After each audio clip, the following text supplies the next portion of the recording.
Yes ma'am no, pabalik-balik gid namo na gina-remind atong mga katawhan na maging aware kita sa atuang palibot, aware kita sa paggamit sa atuang vehicle. Mm. At the same time, ato aging isiguro ang atuang kaugalingon. So ang kanang pagsulubog helmet dili na kay para lang sa amo ang ginaingon kundi para na sa inyo nga mag-drive. Mao na ang initial na protection Mm. kung mahitabo ang isa ka insidente, mao na maprotekta sa atuang ulo kay ang ato ang ulo ang vulnerable kayo kung may ma malambigit sa aksidente unya kana ang maigo mas dako gid ang iyahang resulta, mas worse ang mahitabo. So gina-remind gid ako permanente nga magamit kitag helmet bisag asa ta Mm. mag-adto kung magamit ta og motorsiklo. Mm. Pero unsa mga common factors ani sir? Unsa kulang ba sila lack of knowledge or unsa ba wala sila naka-undergo og seminar kay naa gihapon tay mga paminsan-minsan no nga mahitabo nga mga aksidente dinhi sa tuang syudad.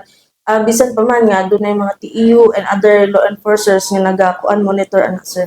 Yes ma'am, no, constant ang ato ang operation regarding sa no helmet policy. So sa atong operation gina-remind gid nato na sila na magamit sila og helmet. However, naagay uban nga personal reason na unay usahay nga dili na musud og helmet kay kapuyan or wala sila dala na helmet. So mo drive lang gyapon sila sa ilahang motorsiklo. So atong ginabuhat is ang ato ang operation mo na nga ginadakop ginato ang mga wala gyud helmet kay dili man po na para sa amuang nga mga enforcer kundi para po na sa ilaha.